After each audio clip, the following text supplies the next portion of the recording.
chapter 3. What advantage is there then in being a Jew? Or what is the value of circumcision? Much, in every respect.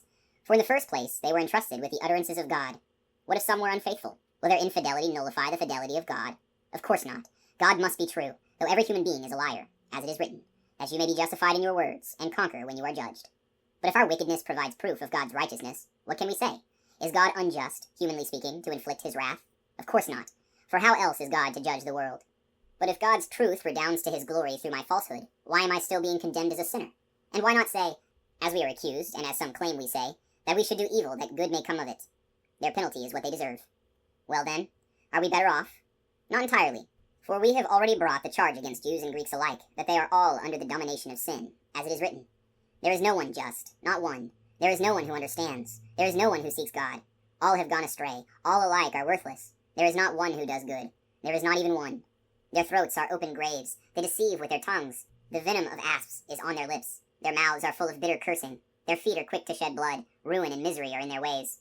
And the way of peace they know not. There is no fear of God before their eyes. Now we know that what the law says is addressed to those under the law, so that every mouth may be silenced, and the whole world stand accountable to God, since no human being will be justified in his sight by observing the law. For through the law comes consciousness of sin. But now the righteousness of God has been manifested apart from the law, though testified to by the law and the prophets, the righteousness of God through faith in Jesus Christ for all who believe. For there is no distinction.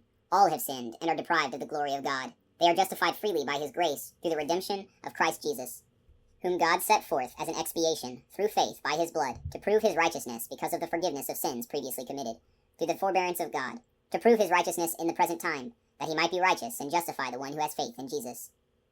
What occasion is there, then, for boasting? It is ruled out. On what principle? That of works? No, rather on the principle of faith. For we consider that a person is justified by faith apart from the works of the law. Does God belong to Jews alone? Does he not belong to Gentiles too?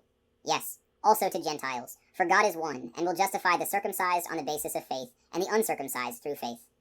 Are we then annulling the law by this faith? Of course not. On the contrary, we are supporting the law.